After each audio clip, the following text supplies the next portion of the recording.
Share করতে চলেছি রমাদান special ইফতার recipe. আওয়াজ শুনেই বুঝতে পারছেন যে কতটা ক্রিস্পি। এইটা আমি বানিয়েছি আলু দিয়ে। একই রকম আলুর চপ খেতে খেতে বোর লাগলে একটু অন্যরকম ট্রাই করতে ইচ্ছে করলে এই রকম আলুর কচুরি বানিয়ে নিতে পারো। আমি এর ভেতরে স্টাফিং করেছি কড়াইশুঁটি দিয়ে। তোমরা চাইলে এটা কিন্তু চিকেন দিয়েও করতে পারো, চিকেন, পনির বা চিজ যে কোনো কিছু দিয়ে। তো এর জন্য বেশ কয়েকটা আলু নিয়ে তাকে গ্রেট করে ভালোভাবে কয়েকবার জল দিয়ে ধুয়ে নিয়েছি। এবার স্বাদ মতো কিছুটা নুন নিয়ে ভালো করে হাত দিয়ে চটকে মাখিয়ে এরকম একটা স্ট্রেনারে দিয়ে কিছুক্ষণ ছেড়ে দেবো। তাতে করে আলুর যে এক্সট্রা জলটা আছে সেটা ঝরে যাবে। এবারে স্টাফিং এর জন্য কড়াইশুঁড়িটাকে একটু নুন দিয়ে ভালো করে সেদ্ধ করে নেব। সেদ্ধ হয়ে গেছে, জল ঝরিয়ে নিচ্ছি। এবার এরকম একটা হ্যান্ড চপার নিয়ে নিয়েছি। তোমরা চাইলে এটা গ্রাইন্ডারেও করে নিতে পারো। এবারে এটাকে একটু ভালো করে গ্রাইন্ড করে নিয়েছি। খুব ভালোভাবে পেস্ট হবে না, জাস্ট একটু গোটা গোটা থাকবে, একদম শুকনো অবস্থায়, কোনো জল দেওয়া যাবে না।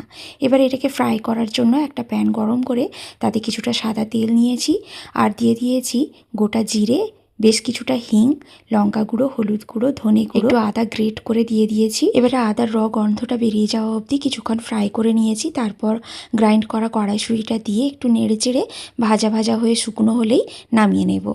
এবারে এদিকে যে আলুটা গ্রেট করে রেখেছিলাম সেটাকে হাত দিয়ে ভালো করে চেপে চেপে আরও যে এক্সট্রা জলটা সেটাও বার করে দিয়ে এবার এতে দিয়ে দিয়েছি 2 চামচ কর্নফ্লাওয়ার। ভালো করে হাত দিয়ে মাখিয়ে নিতে হবে।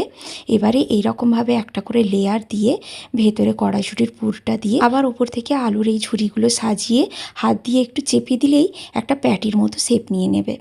চাইলে এটাকে গোল বলের মতোও করা যায়, তো আমি প্যাটির শেপ দিয়েছি। তোমরা চাইলে কড়াইশুঁটির জায়গায় চিকেন, পনির, চিজ বা ফিশ যে কোনো কিছুর পুর দিতে পারো। এইভাবে আমার সব কটা রেডি হয়ে গেছে। এই অবস্থায় কিন্তু ফ্রোজেন করেও রাখা যেতে পারে। এবারে আমি এইগুলোকে ফ্রাই করে নিচ্ছি। তার জন্য স্যালো ফ্রাই করতে হবে। অল্প কিছুটা তেল দিয়ে এটা কিন্তু ডিপ ফ্রাই করা যাবে না। এবারে উল্টে পাল্টে গোল্ডেন কালার হয়ে গেলেই একটা একটা করে তুলে নেব। এটা আমার একদম রেডি হয়ে অবশ্যই কিন্তু বাড়িতে একবার ট্রাই করে দেখতে পারো। শুধু ইফতারিতে নয়, অন্য সময়ও কিন্তু স্ন্যাক্স হিসেবে খুব সুন্দর যায় এটা। সার্ভ করবে অবশ্যই কিন্তু একটু কেচাপ বা যে কোনো সস দিয়ে।